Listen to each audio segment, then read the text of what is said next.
여러분 안녕하십니까 검사장입니다. 네, 안녕하세요. 이프로입니다. 네.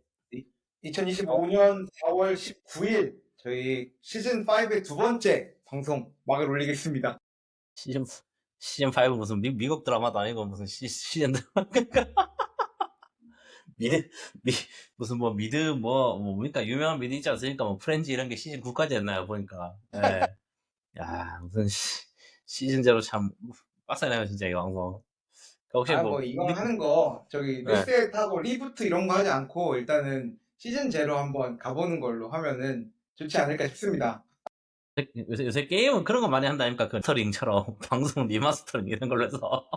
지금 이게 완벽한 리마스터 버전이라고 볼 수 있을 것 같습니다. 리마스터링 웃기긴 하네, 지금 이게. 말 나와서 나온 김인데 혹시 그 드라마 긴 거 본 적 있어요? 시즌 9, 8 나오는 막 드라마 있다 아닙니까? 미국 드라마 이런 거. 다 본 적 있습니까, 저는 혹시? 제가 본 드라마 중에서 네. 가장 시즌 긴 게 왕좌의 게임. 그게 얼마였는데? 7입니까? 그게 뭐 7인가까지 나온 것 같아요. 그리고 더 보이즈 이렇게 본 것 같습니다. 더보이즈는 몇 회 안 나온 거 아닙니까, 그거? 그것도 많이 시즌 지금 한 나왔어가지고. 4인가 5까지인가 나오고 있는데 이거는 지금 거의 매년 뭐 아, 2년에 그래요? 한 번씩 나오나? 나올 때마다 찾아가지고 또 보고 있는 상황이고요. 음, 그거 빼고는 뭐 딱히 막 이렇게 긴 시즌의 드라마는 너무 길어가지고 보기 싫더라고. 아, 그리고 그 뭐야. 그 뭐요? 브레이킹 배드를 좀 정주행하다가 포기를 했고 아, 그거요? 그게 9인가 8이 마지막 아닙니까, 그게? 그럴 그게 건데. 뭐 굉장히 명작 드라마라고 해서 봤는데 아 이게 예. 또 나온 거를 몰아서 보려니까 이게 또 쉽지 아, 않더라고요. 쉽지 않습니까, 또 그게. 브레이킹 배드.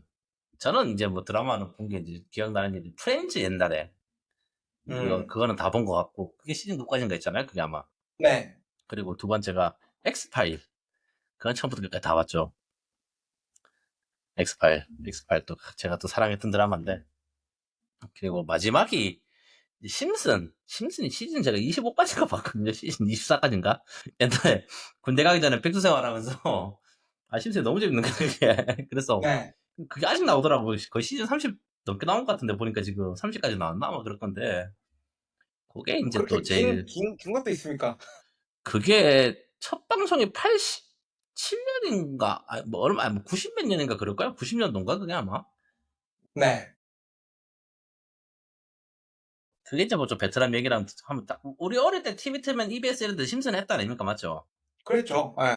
맞아. 심슨이나 외국 드라마, 막 이제 이런 걸 많이 했었는데, 이제 와이프랑 이제 좀 이제 최근에 얘기를 하다 보니, 와이프가 상당히 똑똑한 사람인데, 뭐 제 와이프 흉을 하는 건 아니지만, 네. 그게 뭐, 이런 뭐 동물 이야기 이런 거는 너무 모르는 거예요, 사람이. 음, 그러면서 이제 물어봤죠. 왜 그렇게 모르냐라고 하니까. 아니, 뭐, 동물 관련 뭐 이런 것들, 예를 들면 우리 뭐가 있죠? 동물 예를 들면, 뭐 사자가 뭐 어떻게 뭐 사냥을 하고 이런 것들, 예를 들면 있지 않습니까? 그런 것들. 네. 그게 뭐 학교에서 가르쳐 주는 것도 아닌데, 네가 어떻게 하냐라고 하니까, 저는 이제 어릴 때 얘기한 게 이제, 뭡니까, 저희, 그 동물의 왕국, 우리 항상 보지 않습니까? 네. 옛날 네. 되면은, 6시, 네. 보통, 저희 할아버지 살아계실 때 그거 되게 좋아하셨어요. 한 6시, 5시 반 정도에, 저녁 먹기 전에 이제 그 다큐멘터리 하지 않습니까? 동물의 왕국이 매 했으니까. 나는 이제 그런 걸 보다 보니까 이제 동물의 왕국 보면서, 이제 동물이 어떤 게 나오고 뭐 이런 거 봤었다라고 하니까, 와이프는 이제 어릴 때 케이블 TV가 안 나오고, 베트남의 방송국 채널이 두 개다 보니까, 그런 드라마는 별로 볼 적이 없대요. 그 다큐멘터리 같은 거 있지 않습니까? 보통 이제 나오는 음, 게, 네. 뭐 이제 베트남의 전쟁에 이긴 얘기들 뭐 이런 거, 미국을 이긴 얘기들 뭐 이런 거 보면서 자기들 이제 어릴 때 봤던 그런 고향과 약간 우리가 봤을 때 되게 클래식이라고 하는 드라마들, 미국 애니들 있잖아요. 제가 말한 것처럼 심슨 같은 것들 그런 걸 본 적이 없다 그러더라고 어릴 때. 그러면서 이제 뭐 여러 가지가 있었죠. 이제 뭐 그때가 자기 집에 돈이 없어가지고 케이블을 못 놨다는 얘기가 하나였고, 두 번째가 이제 와이프 얘기로는 이제 그때가 90년대 초반만 해도 사실은 이제 미국이랑 베트남이랑 그렇게 사이가 좋은 상태는 아니니, 이제 그런 식의 이제 미국 이제 애니메이션이나 드라마 이런 것들을 수입해서 보는 게 어려웠을 것 같다. 그 실제로 생각해 보면은 제 뭡니까 동물 다큐멘터리 이런 것도 다 이제 애들이 찍잖아요. 사실 그 프랑스 애들이 저기 사파리 가서 찍고 미국 애들이 그러니까 내셔널 한국 사람들이 뭐 그런 걸 찍진 않을 것 같아. 솔직히 한국 일본 애들이 저기 뭡니까 아프리카 가서 코끼리 생태를 찍진 않거든 보통 그게. 그런 생각하니까 좀 말이 되더라고요, 보니까. 그래서 어릴 때 동물 다큐멘터리 이런 걸 많이 보지 못했겠구나, 이 친구가. 네. 나 좀 생각이 든다는 거죠, 참, 일단 뭐. 그냥 뭐, 쓸데없는 얘기긴 한데. 뭐, 별로 잘 지내고 있습니까? 뭐 잘 지내고 있습니다. 저희가 지금 현재 예, 시점에 이제 시즌 5 두 번째 방송을 찍고 있는데 첫 번째 방송을 아직 업로드를 안 한 상태여서 뭔가 네. 댓글에 대한 피드백이나 이런 게 없는 상태에서 올리는 거다 보니까 찍는 거다 보니까 뭔가 아직 그 뭐랄까 이게 새로 시작했다라는 생각보다는 뭔가 준비하고 있는 느낌이 더 강한 것 같습니다. 그래서 뭔가 한번 그런 나와봐야 그 되고. 살아있지 않은 느낌으로 그리고 제가 뒷배경이 되게 안 좋아요. 지금 소파 앞에서 찍다 보니까. 좀 나중에는 이제 조금 장소를 좀 만들어야 될 것 청취자 수나 같아. 이렇게 올라오면은 뒤에 이제 여기다 뭐 전구도 갖다 놓고 뭐 그렇죠. 사초도 갖다 놓고 서재를 꾸며가지고 옆에 보면 그림도 하나 걸어놓고 해야 되는데. 그리고 호치민 우리 초상화도 갖다 놓고 하면은 좋지 않을까? 뭐 최근 소식은 뭐 제가 애를 가졌다까지는 방송에서 얘기한 것 같고 그런 그럼요. 방송이었죠. 예, 이제 뭐 성별이 나오긴 한 것 같은데 그거는 나중에 한 번 더 확인되면 다시 말씀을 드리는 걸로 하고 일단 네. 네. 좀 걱정이 되네요 개인적으로 제가 애를 어떻게 키워야 되나 약간 대한 지금 너무 느끼지만 그 세상 보는 아버지들에 대해서 제가 존경을 보낸다. 어머니도 대단하시지만 아버지들은 항상 그 애고 싶었지 않을까 평생. 근데 이제 뭐 당신네 아버지도 그렇고 저희 아버지도 그렇고 살아가시다 보니 애를 놓고 키우다 보니 다들 어른이 되는 게 아닐까라는 생각이 좀 들긴 합니다. 그래서 그게 뭐 개인적인 일이었고 뭐 전체적으로 뭐 베트남에 대해서는 좀 얘기를 하자면은 최근에 이제 베트남에 이제 그 저번 주인데 이번 주 목요일이었냐? 수목 정도에서 네. 지금 베트남에 이제 시진핑 주석 아저씨가 왔다 갔거든요. 베트남에 정상회담하러. 월화한 것 같습니다. 월화 맞지 않나요? 월화였나 화수인가 뭐 여튼 뭐 그렇거든요. 지금 제가 일정은 기억이 안 나는데 그래서 베트남에서 정상회담을 했다라는 게 일단 베트남 내에서는 좀 가장 큰 이슈고 그리고 이제 뭐 두 번째로 뭐 여러 가지 이제 그 나오는 얘기들을 보니까 이제 뭐 베트남이 이제 고속철을 뚫기로 했거든요. 그러면서 이제 고속철을 뚫기로 한 게 이제 이거 100% 중국 자본으로 결정났다는 것 같더라고 보니까. 네. 그래 그런 얘기가 있었고 뭐 베트남에 이제 성을 줄인다. 성계 지금 베트남 67개 성인가 있잖아요. 69개 성인가. 근데 이제 그거를 이제 절반 정도 줄여 가지고 통폐합한다는 게 약간 좀 공식적인 이제 좀 베트남 입장이 됐더라고요 보니까. 그러면서 베트남에서 수많은 땅 투기가 지금 이루어져서 지금 누군가는 돈을 많이 벌었다라는 거고 이게 좀 비방용 얘기가 좀 몇 개 있어가지고 저희 방송 감청이 될 수도 있기 때문에 지금 길게 말씀을 못 드리겠는데 이거는 이제 좀 요건 좀 제법 저희 뇌피셜이 아니고 이게 좀 뭐 나름 합리적인 소스를 통해서 들은 건데 이건 비방용이라서 제가 길게 말씀을 못 드리겠지만 네. 간단히 말씀을 드리면 지금 베트남 요번 이제 그 지도부가 상당히 친중국적이다라는 게 지금 좀 내부적인 스탠스 같더라고요 보니까 지금. 네. 그래서 이제 뭐 예를 들면 고속철도 개발 같은 경우도 이제 작년에 발표를 하고 계획을 발표하고 나서는 이제 어떻게 해야 되냐. 처음에는 뭐 이제 한국 자본, 일본 자본 뭐 이렇게 컨소시엄 만들어가지고 들어간다는 얘기도 많았었는데 네. 결국은 뭐 중국 자본으로 발표가 났고 이제 그 내부 얘기 들어보니까 실제로 그 개발을 할 단계부터 중국 자본이 들어오는 걸로 사실은 뭐 사실상 결정 났었다고 그러더라고요. 근데 이제 네. 대회상 발표를 할 때는 그래도 이제 한국이나 일본 같은 국가들과 이제 또 이게 필요하지 않습니까? 사실 이제 릴레이션십이 필요하다 보니 이제 같이 검토를 하는 단계다라고 말을 했지만 사실은 기존에 그 계획을 만들 때부터는 중국 자본이 들어올 거라는 게 거의 확실시 된 상태로 계획을 짰었다라는 얘기를 들었었고요. 그게 뭐냐면 이제 뭐 방송 끝나고도 제가 당신한테 얘기를 하겠지만 이번 정부가 상당히 친중적인 스탠스를 띄고 있는 게 라는 게 지금 좀 많이 좀 보인다. 베트남에서는 이런 거죠. 뭐 트럼프의 정책 자체가 지금 조금 이상하게 흘러갔다라는 거고요. 지금 내가 말씀드리는 거.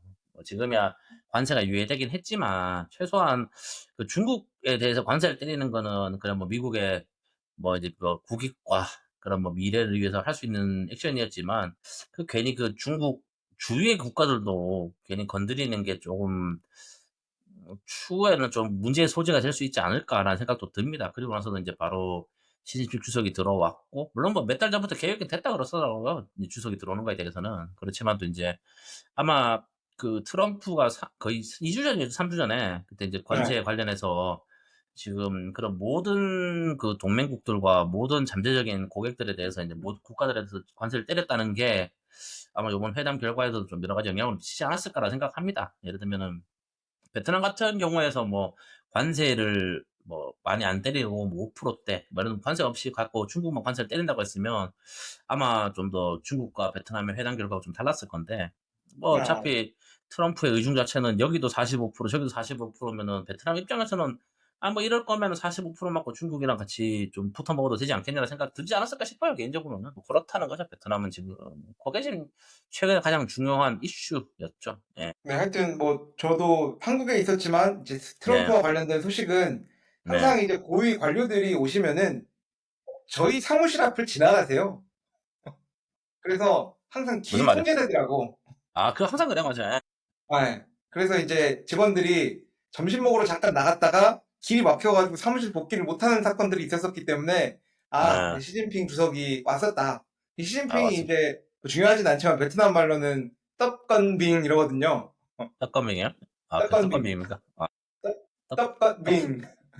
하면 좀 맞습니다. 떡건맛이 하니까 좀 이게 약간 어감이 좀 별로, 어감이 좀 그렇긴 한데, 하여튼 뭐 떡아저씨 왔다 그래서 갔다. 예. 이프로가 잘 얘기해줬지만 와가지고 뭐 한 40개 이상의 무슨 협력들에 소명을 하고 갔다라고 하고요. 그 중에 네, 이제 굉장히, 가장 대표적인 게 그 철도와 관련해가지고 그런 차관해서 투자하겠다 이런 거를 이제 이렇게 뭔가 트럼프 입장에 그 시진핑 입장에서 양보를 크게 해준 것 같고 뭐그 이외에 이제 기술 산업 협력 이런 것도 있고 아마 이제 시진핑이 제일 겁먹은 게 어쨌거나 그 베트남이라는 포지션이 중국 입장에서는 세계 시장으로 나가는 굉장히 중요한 역할을 하는 곳이잖아요. 뭐 무슨 뭐 중요하죠. 우리는 모르는 그런 깊은 이야기들이 많이 오고 가지 않았을까 싶습니다. 사실 뭐 미국이나 유럽으로 수출하는 데 있어서 지금 이제 대중국 제재가 엄청 많은 상황에 다 중국 기업들이 이제 베트남으로 들어와가지고 메이드 인 비엔남으로 나가려고 하는 경우가 굉장히 많잖아요. 해외에 있는 국가들도 베트남에서 온 것 중에서 어떤 게 짱게 건지를 찾기 위해서 굉장히 노력을 한다 뭐 이런 얘기도 들었던 것 같고 한데 하여튼 네. 그 중국 입장에서는 그런 그 뭐라고 해야 돼 이런 활로를 찾기 위한 가장 좋은 수단으로 사실 인근 국가 중에서는 베트남만큼 갈 만한 데가 없잖아요. 그러니까 중요성을 가지고 온 게 아닌가. 이게 참 재밌는 현상이긴 해요. 왜냐면 사실 관세 발표가 나고 거의 오피셜하게 가장 미국 먼저 방문한 국가가 베트남이었을 거예요. 베트남에서 외교부 쪽에 사람을 그 다음 날인가 그 당일날 보낸 걸로 알고 있고, 관세 발표가 나고 45% 발표가 네네. 나고 나서는 유예가 되긴 네. 했지만, 그리고 나서는 베트남에 지금 2주 지났죠. 그게 유예가 발표되고 나서 지금 들어온 정상이 어쨌든 간에 그 중국에 있는 정상, 중국의 헤드가 들어왔다는 자체가 사실은 좀 이게 재밌게 봐야 되지 않나. 음. 고무적이라고 하긴 표현하긴 그렇지만, 나름 이제 베트남이라는 국가 자체가 양쪽에서는 조금 뭐 중요한 화두가 되지 않을까 싶긴 하네요. 미중 무역 분쟁이라는 게 길어지면 길어질수록 말이죠. 그 아까 전에 이제 방송하면서 이 프로님이 뭐 누군가는 뭐 땅으로 돈을 많이 벌었다 이런 얘기를 지금 아, 잠깐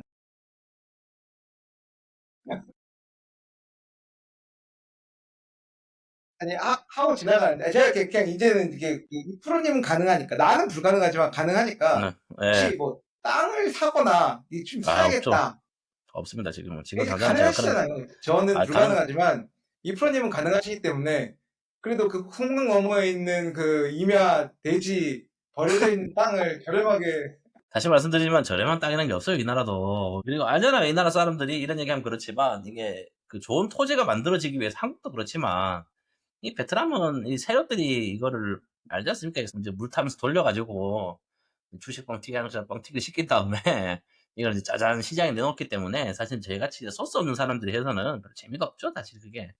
항상 뭐 여기서 제가 이 물량을 뒤에 던질 수 있으면 저는 돈을 버는 건데, 뭐 인생 모른다 아닙니까? 이제 제가 이게 마지막 폭탄의 심지가 타기 직전에 제가 그걸 마지막에 들고 있는 사람일 수도 있기 때문에, 네. 땅 투자는 좀 조심스러운 편이에요, 개인적으로는. 사실은 뭐 이건 뭐 개인적인 얘기긴 한데, 예전에 와이프가 좀 땅을 사자, 자기 고향 땅에, 그런 얘기 있었는데, 뭐 저는 조금 반대를 했어요. 사실 좀 신중하게 봐야 된다. 왜냐면 사실은 도시에 있는 땅이야. 정 안 되면은 제가 월에 10만 원이라도 세를 줄 수 있는데, 그런 뭐 알다시피 그런 임야 같은 경우는 세가 안 나가요. 그거를 땅을 지어놔도. 그래서 이제 조금 주저주저 하는 틈에 그걸 누가 사서, 들어보니까 와이프가 좀 차익을, 그 땅을 산 사람 차익을 걷긴 했다 그러더라고. 걷긴 했는데, 그래서 와이프는 조금 저를 책망을 했지만, 저는 그래도 뭐그 선택에 대해서 후회는 없는 거고. 그래서 땅 같은 경우 생각은 있긴 한데, 조금 뭐 좀 신중하게 보려고 하는 편입니다, 개인적으로는. 예. 그리고 네. 이게 뭐 아까 말씀드린 것처럼 이 땅값이 오른 게, 요즘 흥현이 땅값이 많이 올랐거든요. 혹시 흥행이 오르는 뭐 그런 이유가 있나요? 그 도시 통폐합 얘기 나오면서, 흥현이 하노이에 붙어 있는 도시잖아요. 거기가 좀 스포트라이트를 많이 받는 것 같더라고. 이제 그러면서 이제 하노이 주변, 흥현인가 어디 주변으로 해서 이제 거기가 또 하나의 이제 거점 도시가 된다 하는데, 사실 이게 중요한 게 뭐냐면, 이제 우리 대장님의 고향이 흥현이다. 뭐 이거는 그 도시 그 합병 계획 전부터 그 흥행 땅값이 무시무시하게 올랐다 그러더라고요. 그냥 1년 음. 동안 거의 뭐 2배, 3배가 올랐대. 그냥 그랬잖아요. 아무 소식도 없는데 그냥 땅값이 무지하게 올라가지고 왜 이렇게 땅값이 많이 올랐나 싶었더니만 이제 그 행정구역 통폐합 얘기가 올해 초부터 나왔잖아요. 그러면서 이제 약간 제가 듣기로는 이제 흥행이 약간 거점 도시처럼 약간 된다 그런 것 같더라고요. 근데 뭐 그건 다 필요 없는 얘기고 지금 대장님 고향이 흥행이다라는 거 말면 됩니다 지금. 청취자 여러분이 이해를 편하게 하시려고 하면은 한국 기준으로는 지금 김포가 서울시 통폐합 얘기가 많이 나왔었고요.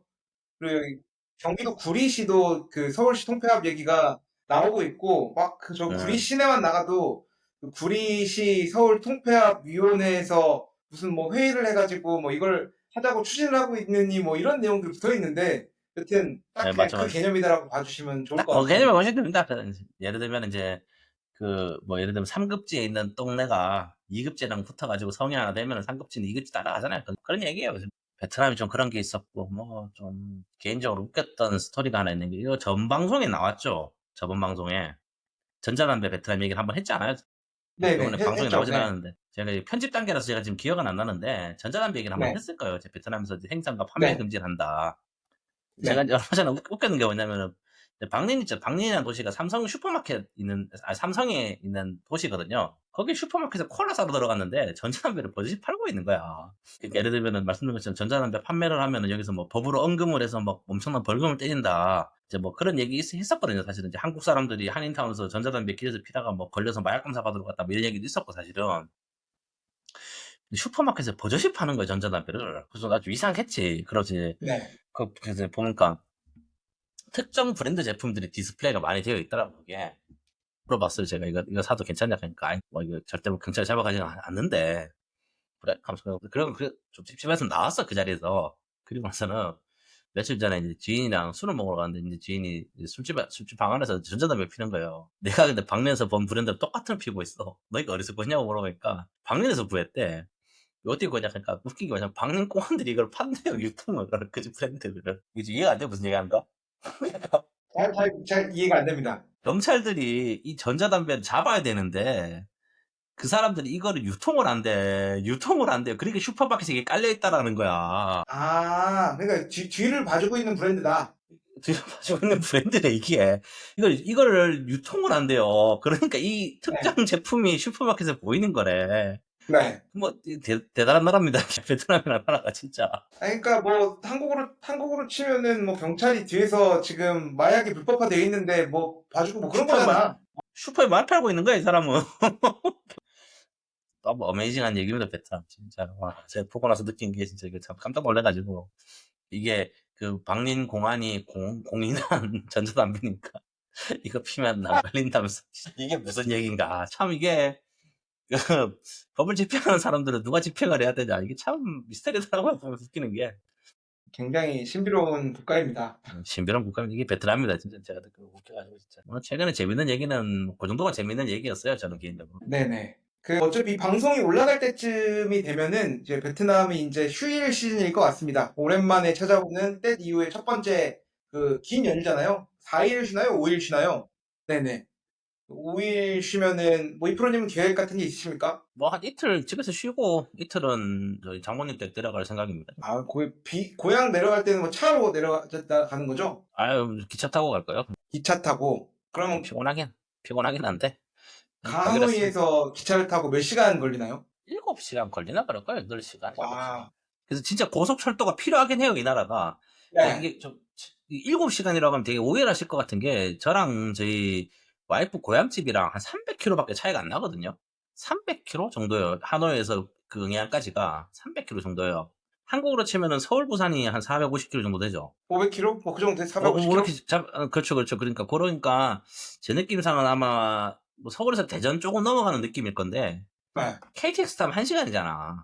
나는 이걸 그쵸. 7시간 타야 돼. 나는 이걸 7시간 타야 돼, 7시간을.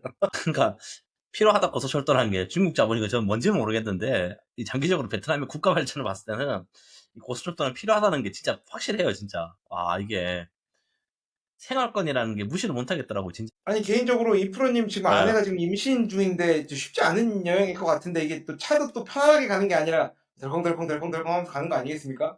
슬리핑 기차를 타야 되는데 저도 좀 사실 좀 그래가지고 개인적으로는 좀 장인 장모님이 여기 오셨으면 좋겠는데 또 뭐 일이 있으셔가지고 이번에 못 올라오신다 그러더라고. 그래가지고 이제 하여튼 뭐 와이프가 가고 싶다니까 가야죠. 아, 그럼요. 그게 기차표가 얼마입니까? 얼마였죠? 기억은 잘 안 나는데 그 뭐 몇만 원 합니다. 그렇게 비싸진 않고 이것도 이제 시즌 따라 가격이 다르더라고 보니까. 아, KTX는 고정이잖아요. 그 예를 들면 뭐 예를 네. 들면 27,500원, 37,500원인데 제가 기억하기로 이거 시즌별로 좀 기차값 다른 것 같은데 아 요거는 좀 확실한 건 아니어서 제가 와이프한테 다시 한번 물어보겠습니다 나중에. 예. 저희들끼리 약간 시가라 못 들어가지고 기차값이. 예. 알겠습니다. 오늘 여기 그 잡설은 여기까지 진행하는 걸로 하고, 예. 그 잠깐 쉬었다가 제가 오늘 본론 주제로 들어오도록 하겠습니다. 네. 시작하겠습니다. 들립니까 어떻게? 시작하고 잘 지금 들립니다. 네. 예. 일단은 요번 방송 주제는 저희가 몇 년입니까? 그 6년, 5년 동안 말만 하고 한 번도 하지 못했던 베트남의 건국 신화에 대해서 알아보자라는 얘기를 이제 별 얘기는 없는데 그냥 한번 좀 간단하게 한번 읽어봤어요. 한번 이제 영리 한번 해봐야겠다 싶어가지고 한번 이야기를 해봅시다. 예. 베트남의 건국 신화에 일단 대해서 한국의 건국 신화는 뭐 여러분들 잘 알고 계시는 이제 단군 신화라고 하고요. 뭐 저는 이제 그렇죠. 베트남에 오면서 그 이런 언어 교환 모임 같은 거를 좀 갔었는데 언어 교환 네. 모임에서 이제 처음으로 제가 베트남어 할 줄도 모르는데 막 어, 구연 동화 같은 걸로 얘기하는 게 랑동권 어구가 있었다. 100개의 알이 있었다. 남모어이는 산으로 가고 남모어이는 바다로 들어갔다. 그렇게 해서 그렇죠. 이제 누가 태어났는데 그 사람이 누구다 이런 응. 식으로 그 지나가는 말로 대략적인 흐름을 이제 들었었는데 나중에 이제 그 사람들이 알고 보니까 저희 그 베트남의 서호 하노이에 서호가 있는데 서호를 가로지르는 큰 두 개의 줄기가 랑롱권 길과 어우꺼 길이 있었다. 음, 저한테 와 있는 그 베트남의 건국설화는 딱 여기까지 정도인 것 같습니다. 근데 이것도 이제 뭐 들어보면 뭐 나름대로 베트남 사람들이 이런 신화들을 가지게 되는 뭐 그런 이유와 뭐 이 저희 뭐 한국에 있는 또 다른 나라에 있는 건국 신화와의 뭐 음, 유사점들도 있다라고 그렇게 얘기하는 것 같아서 이 프로가 이제 그런 내용들을 이제 말씀드리고자 한번 준비를 한 건데 저도 들으면서 또 제가 아는 내용에서 덧붙이고 또 모르는 내용이 있으면 물어가면서 오늘 방송 한번 재밌게 또 진행해 보도록 하겠습니다. 사실 뭐 이 친구가 얘기한 게 다거든요. 당군 이야기도 뭐 한 줄로 줄이는 거가 아닙니까? 10초로 줄이면 뭐 황웅이 내려와서 네, 호랑이랑 곰한테 쑥이랑 네. 마늘을 100일을 먹이고 근데 호랑이는 도망가고 그다음에 뭡니까? 곰은 100일을 먹고 사람이 된 다음에 둘이 결혼해서 나온 게 당군이다라고 한 줄로 줄일 수 있잖아요. 아, 사실은 그럼요. 그럼 뭐 얘기입니다. 그래서 근데 이게 진짜 자세히 보는데 그때 한국에 마늘이 없었다는 얘기가 있던데 뭐 없다고? 마늘이? 마늘이 없었다는 얘기가 있더라고.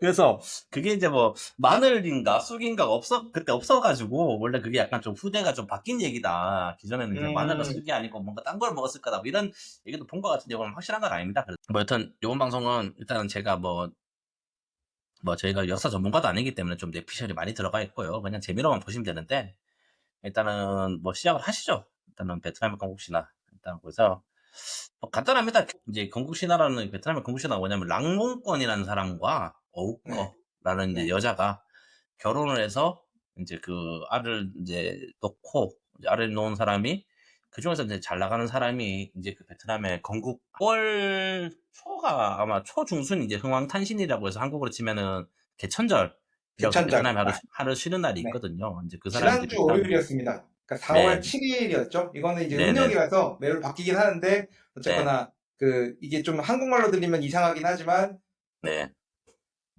예, 저또 홍보원 오신 날인데, 그래서 일단은, 네, 황타실입니다. 일단 말씀드리면은, 일단, 랑롱권이라는 사람이 나오거든요. 랑롱권이라는 사람이, 일단은, 이 사람을 이제 그 대표하는 키워드는 두 가지입니다. 첫 번째가 용의 자식, 용의 음, 군주. 네, 이건 뭐 사실은 많은 건국신화에서 그 이제 뭡니까, 조상들을 신성화하기 위한 키워드로 이런 좀 신성한 동물들을 많이 쓰잖아요. 사실은 용. 그리고 이제 베트남 같은 경우도 되게 용을 좀 되게 중요하게 생각하는 국가죠. 왜냐면 그 뭡니까 그 탕롱이라고 하지 않습니까? 네, 네. 베트남 하노이를 예전에는 고전에 탕롱이라고 불렀거든요.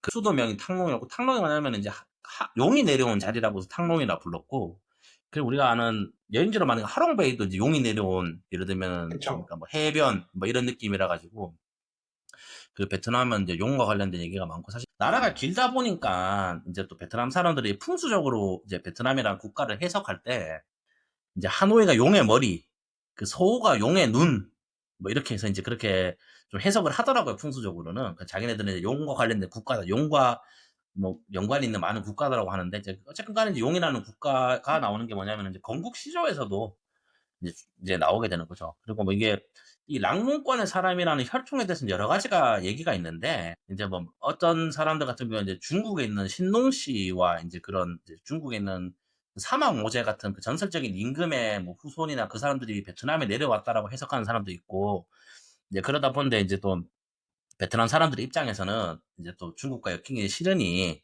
이제 그거를 북방이라고 보기보다는 자기네들이 고향을 이제 남방으로 표현을 많이 한다 그러더라고요. 그러니까 이제 그렇게 해서 이제 뭐 남방에 있는 사람이 내려왔던데, 뭐 제가 봐서 남방에서 내려왔겠어요. 뭐 그 사람이 이제 바다와 물을 다스리는 능력이 좋은 사람이었다라는 얘기를 하는 네. 거고요. 그래서 네. 북방에서 뭐 저는 뭐 제 표현을 빌리자면은 저 하노이 북쪽에 있는 사람이 내려와서 물과 용의 피를 지닌, 그러니까 물과 이제 뭐 바다를 다스리는 사람이 이제 그 랑롱권이라는 사람이었다라는 얘기인데, 여기서 이제 재밌게 봐야 되는 게 물을 다스리는 사람이라는 얘기거든요, 사실 이게. 치수가 뭔지 알죠? 치수. 치수가 뭔가요? 다스릴 치에 물 숫자, 물을 음. 다스린다. 네. 맞죠? 네.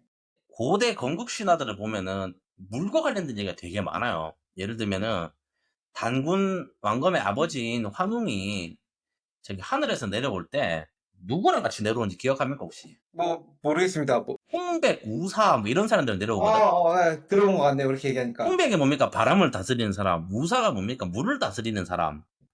비를 다스리는 사람이잖아요. 그게 뭐냐면은 시수가 어릴 때는 그 중국에 나오는 뭐 사망오제 이런 사람들도 보면은, 그 제가 이름 기억이 잘 안 나는 그 유명한 사람 하나가 그 중국의 황하강길 물길을 다스리고 막 그런 능력을 가져가지고 중국 내에서 이제 고대에서는 되게 이제 칭송받는 인물이었다라는 얘기인 건데, 이게 뭐냐면은 지금이야 우리 뭐 한국으로 기준을 치면은 우리 명박이 형님이 4대강을 뚫어가지고 물길이 다 안정화가 됐지만 네. 근데 사실 한국만 해도 옛날에 되면은, 앞에 건 농담입니다. 비만 오면 막 되게 강이 넘치고 했었잖아요, 항상. 근데 네. 지금 이게 20세기에도 물난리가 나면은 그렇게 강둑이 넘치고 했었는데, 고대에는 얼마나 심했겠냐는 거죠. 그리고 이 물과 그 물의 수위에 따라서 무언가가 발생하는 결과에 따라서 그 해의 농사가 네. 결정되고, 뭐 네. 동식물이 죽어버리면 사냥도 못하고, 사실 그렇지 않습니까? 그렇기 때문에 물이라는 게 굉장히 중요한 그 우리 그 뭐냐 고대 전설들에 대해서 키워드죠. 왜냐면 그게 우리 인생에 그 직접 연관을 미치기 때문에. 그쵸. 근데 이제 어쨌건 간에 이제 제가 봤을 때 랑롱권이라는 사람을 봤을 때는 저희 북방에서 뭔가 이제 그런 물 관련되는 일을 좀 하는 사람, 그런 걸 다스릴 줄 아는 기술을 가진 사람의 그 부족과 집단이 내려온 게 아닐까라는 생각을 하는 거죠. 네. 이 저기 뭡니까 그 홍황 저뭐 뭐가 저기 무슨 삼각주죠? 이 홍강 삼각주도 보면 거기도 되게 범람이 심하잖아요. 사실 그 동네도 네. 다. 고대는 얼마나 심했겠습니까, 이게. 그러니까 아마 제 생각에는 이제 랑몽권은 사람이 이제 그 중국이라든지 그쪽 북방에서 온 그런 이제 뭔가 물을 다스리는 알줄한 치수를 할 줄 아는 사람이 그 집단들 내려와서 베트남에 음. 정착을 하게 되면서 이제 나온 신화가 이게 아닐까라는 이제 생각인 거죠. 그 뭡니까 이제 아까 말씀드린 것처럼. 이제 두 번째로 나온 게 어우꺼라는 사람인데, 이제 여기서는 뭐 약간 선녀, 뭐 산신령 같은 표현으로 좀 되는 것 같더라고요, 이 여자가. 그러니까 이 여자가 이제 어떤 걸로 상징을 하냐면 산과 육지를 상징한다는 거죠. 물 바다와 이제 그 육지 그렇죠. 이렇게. 그렇게 해서 이제 상징을 하고 이제 두 사람이 만났다라는 거는, 어우꺼라는 사람은 아마 그건 같아요. 이제 베트남에 있던 기존의 토착, 이제 뭡니까 그 거주민들, 원주민, 원주민, 토착민. 그 토착민들, 산에 살고 있는, 자, 어쨌건 간에 베트남과 중국 국경 사이에 보면 산들이 많이 있다 아닙니까, 그쪽에. 이제 그런 데 있는 사람들이 이제 저기 북쪽에서 내려온 뭐 사람들과 만나서 뭔가 이제 결합을 하는 단계를 이제 우리 처음에 랑농권과 어우꺼가 만나는, 이제 이걸로 좀 해석을 하면 좋지 않겠냐라는 게 일단은 첫 번째 생각이고요. 그 청취자님들의 이해를 돕기 네, 위해서 그 저희가 한국도 이제 단군 신화라고 하면은 대충 알잖아요. 기원전 그렇죠. 뭐 2300년 전에 시작했던 거다라고 얘기를 하는데, 그럼 요것도 이제 그 우리 베트남의 랑롱권과 어우꺼에 대한 이 신화가 언제 시기에 시작된 거냐라고 하면은, 제가 찾아본 내용에 이제 기원전 이건 2879년 저희 한국의 단군 신화보다 500년 빠른 시기에 지금 이 랑농권과 어우꺼가 뭔가 이렇게 뭔가 일을 저질렀다라고 봐주시면 됩니다. 그래서 그렇죠. 한국보다 500년 빠른 신화를 가지고 있다라고 하고요. 그리고 뭐 한국과 신화에 대한 거는 이 프로가 나중에 자세히 설명해 주겠지만 공통적인 거는 한국도 마찬가지고 베트남도 마찬가지고 아니 뭐 이게 뭐 건국 신화잖아요 말 그대로 신화입니다, 건국 그냥 말 그런 그대로. 역사가 아니라 신화에 대한 내용이다 보니까 뭐 곰이 갑자기 사람이 됐고 여기도 뭐 알에서 깨어나갖고 뭐 바다로 들어가고 뭐 용왕 만나러 가고 뭐 이런 얘기가 있습니다. 그래서 결국은 이제 그런 실제로서의 역사라기보다는 뭔가 그런 신화와 상징으로서 그런 되는 그런 썰이다라고 이해를 해주시면 좋을 것 같습니다. 근데 썰 얘기만 하면 재미없으니까 저는 생각에 붙이는 거고, 우리 인류의 상상력이라는 게 일정 부분 팩트에 의해서 신화라는 게 만들어지지 않을까 저는 생각을 하긴 하거든요. 아 그럼요. 아, 없는 얘기에 대해서 살을 붙일 수 없는 거고, 사실이. 이제 그러다 보니까 이제, 아까 말씀드렸던 이제 랑농과과 어꺼의 배경에 대해서는 제 느낌으로는 그렇게 해석을 하시는 게 맞지 않을까. 사실 그런 얘기 있잖아요. 저희도 이제 당군 왕검에 대한 이제 이야기를 할 때도, 사실은 이제 북쪽에서 내려온, 하늘에서 내려왔다고 표현하지만, 이제 환웅이, 이제 우리는 이제 그 한국 같은 경우 토템이즘을 믿지 않습니까? 이제 호랑이를 믿는 사람들과 곰을 믿는 사람들하고 이제 결합을 했는데, 결국 이제 곰을 믿는 사람 선택을 해서 이제 그 사람이 아주 당군이라는 사람이 나왔다라는 식으로 해석도 많이 하잖아요. 그런 걸로 조금 저는 연관을 시켜가지고 랑롱군과 옥거를 그렇게 분석을 했다라는 걸로 보시면 되고, 그 다음에 이제 두 번째가 이제 이 사람이 100명의 알을 놓거든요. 네. 알을 아, 놓아가지고 알. 그리고 나서는 이제 이걸 찾아보니까 약간 그게 있더구만. 이게 알이라는 거에 대해서 여러 가지 해석 방법이 있는데, 옛날에 한번 지금도 종종 그런데요. 이게 애를 놓으면 태반이 이렇게 찢어져 가지고 사람만 나와야 되잖아요. 보통 출산을 하게 되면. 근데 종종 그 태반이 흔한 경우는 아닌데 그대로 나오는 경우가 있대. 그러면 사람이 아래 가치 모양처럼 나온다는 거야. 이게 사람이 동그랗게 해가지고 안에 무슨 예를 들면 그 뭡니까 무슨 물풍선 안에 갇힌 사람 같은 게 나와가지고 그걸 찢으면 이제 애가 살아나는 거죠. 옛날 사람들이 그걸 보고 이제 알에서 나온 게 아닌가라고 해석했다는 경우도 있더라고. 그러니까 그렇게 나온 사람들 같은 경우는 뭔가 되게 신통한 능력이 있고 뭔가 좀 신성성을 띈다라는 식으로 해석을 했다라는 얘기도 있더라고요. 그러면서 이제 여튼 뭐냐면은 그렇게 해서 이제 100명의 알을 놓았다라고 해서 살기로 했는데, 이제 결국 이제 여기서 뭐 랑농권과 오권은 이혼을 해요. 뭐 이혼했다는 표현은 그렇긴 한데, 이제 이거 뭐 나쁜 얘기일 수도 있죠. 어떻게 보면 이제 저희는 이런 표현 쓰면 좀 방송 그렇긴 한데, 뭐 예를 들면은 그 이게 임신을 시키고 도망가는 남자들에 대해서 우리 뭐 여러 가지 표현을 쓰지 않습니까? 그런 것처럼. 근데 뭐 되게 포장은 멋지게 하거든요. 랑농권 씨가 이제 우리는 산과 바다는 서로 만날 수가 없다. 그렇기 때문에 우리는 물과 불처럼 이렇게 결국 섞일 수가 없는 존재다. 당신과 나는 사랑하지만 우리 서로 살 길을 찾아 떠나갑시다라고 해가지고 50대 50으로 지분을 나눈 다음에 이제 이제 한 사람은 바다로 한 사람은 산으로 흩어진다 그러더라고요. 그게 지금 보니까. 그러면서 여기 이제 이제 중요한 게 예, 양육권을 어떻게 가져가냐. 예. 베트남도 똑같다. 50대 50이더라. 그래서 100명의 아들을 공평하게 나눠서 50명을 데리고 이제 랑몽권 씨는 바다로 들어갔고 나머지 50명씩은 이제 베트남의 산으로 들어갔다라는 걸 통한 거죠. 그래서 이제 저게 생각 드는 게 뭐냐면은 뭐 다른 얘기지만 또 이걸 보고서 느낀 게 뭐냐면 베트남은 중앙 집권이 안 됐구나 이 시기에라고 생각을 했거든요. 예를 어떤 들면 연관성이죠?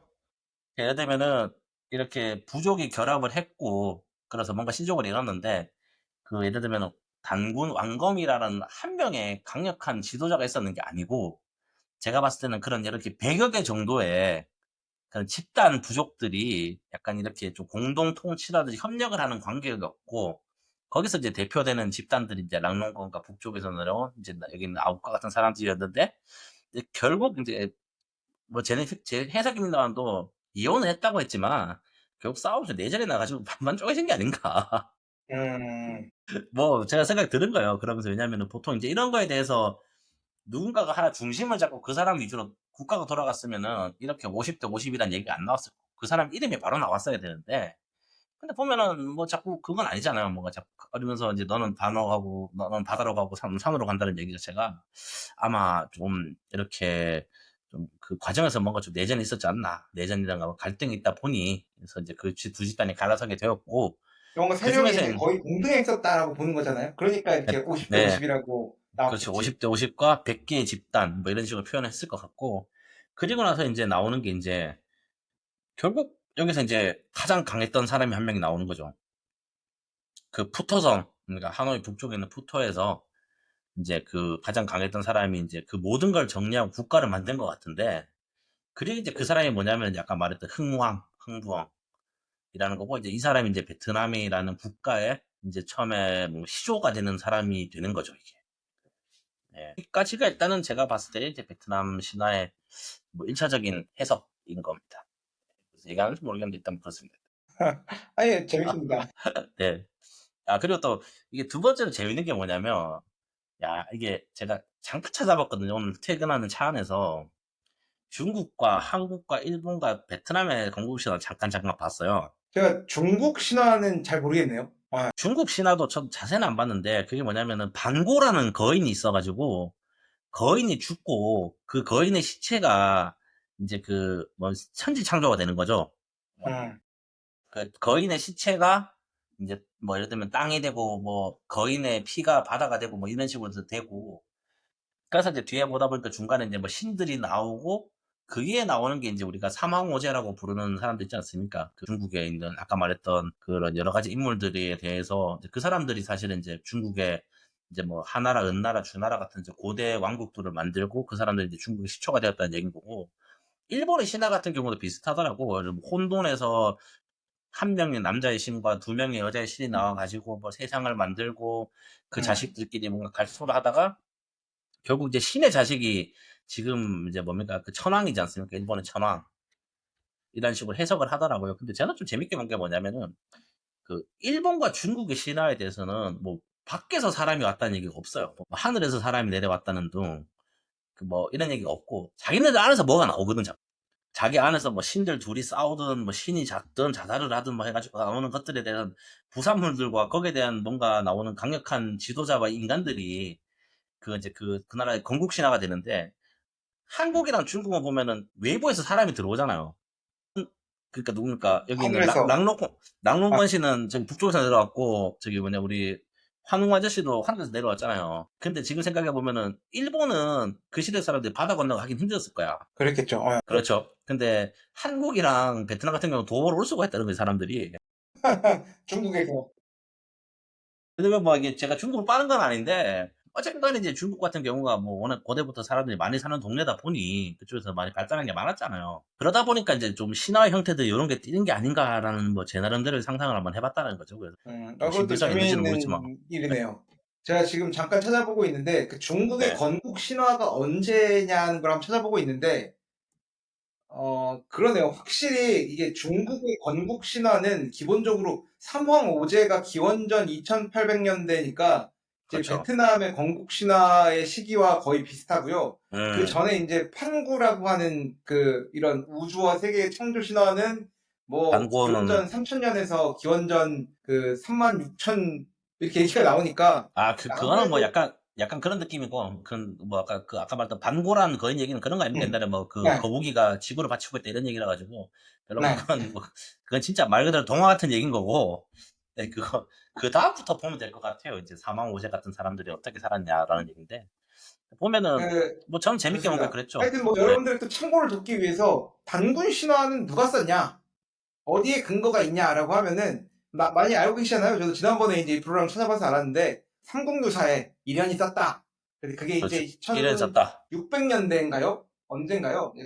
음, 그때 이제 쓴 걸로 되어 있다라고 되어 있고 그러면 이 랑룬권과 어우꺼 신화는 누가 적었냐라고 하면은 요거는 이제 음, 적은 사람은 알 수가 없다라고 하고요. 그 이름은 책이 있는데 흥왕사적 옥보전이라는 책이 15세기 말, 16세기 초에 적혀 있는 그런 역사서가 있는데 아마 레왕조 때 누군가가 썼을 거로 추정하는 책이 이제 이 그 땅농권과 어우거 신화에 대한 그런 그 근거가 되는 책이 있었다라는 것들을 그냥 참고로 말씀드리도록 하겠습니다. 뭐 그렇습니다. 베트남의 건국시라는 말씀드리면 그렇게 해서 이제 뭐 베트남 뭐 사람들이 뭐 여러 가지가 있는데 GPT 찾아본 거 말고 그래서 뭐 이런 거 여러 가지 자부심을 가진다. 예, 자기네들은 되게 용을 그 뭡니까 용의 후예라고 생각을 하고 있고 그렇게 살고 있다는 거죠 베트남 사람들. 드립으로 쳐주십시오.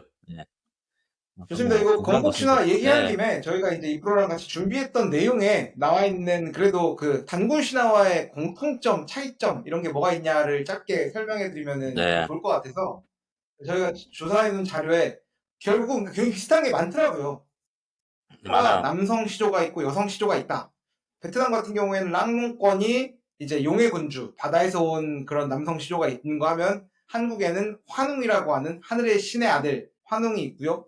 이제 여성 시조, 그 베트남 같은 경우에는 어우꺼라고 하는 분이 계시고 한국에는 이제 웅녀가 있죠. 곰이 변신한 웅녀가 있고 그다음에 이제 뭐 거기서 이제 뭔가 태어나는데 그게 100개 알에서 나온 베트남 그리고 이제 단군을 출생한 한국 이런 차이가 있었고 그렇게 해서 그 사람들이 베트남의 흥왕조를 이제 이루는 거고 한국어 단군 왕건이 된다라고 이제 볼 수가 있을 것 같습니다.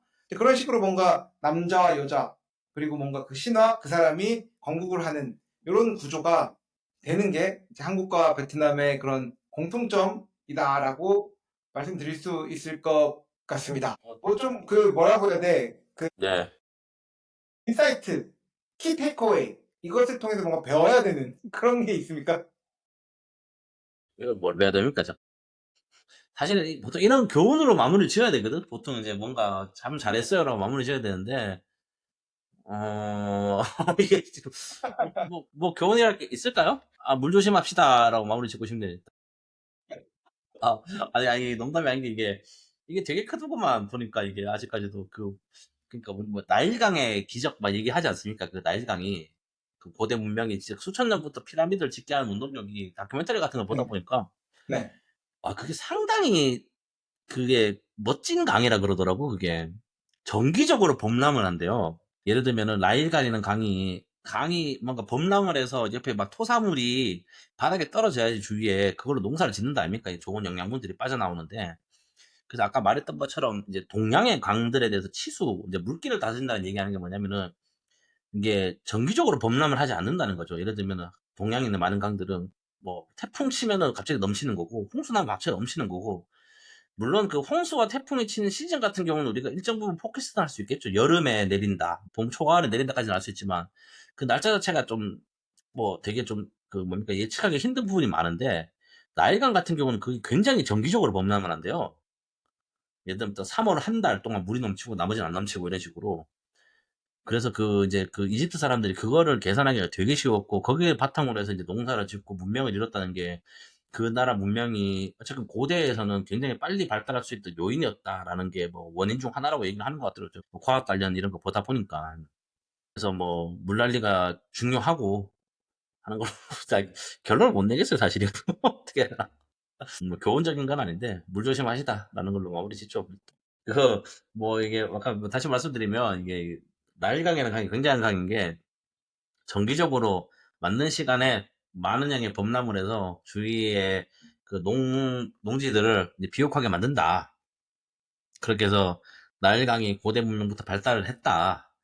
그런데 이제 뭐 한국도 그렇고 뭐 베트남도 그렇고 많은 국가들이 이제 그런 강들이 정기적으로 범람을 하지 못하고 불규칙적으로 범람을 하다 보니 그런 치수 사업이라는 거에 대해서 고대부터 굉장히 관심이 많았었다. 그리고 뭐 한국의 대통령 한 분도 그런 관심이 많았었고 예전에 하여튼 뭐 하여튼 여튼 뭐 말씀드리면 그 대한민국도 그렇고 물 조심합시다 하는 것도 오늘 방송을 마무리 짓자라는 겁니다. 이게 사실 이게 신화로 가버리니까 이 결론 어떻게 내야지 모르겠네.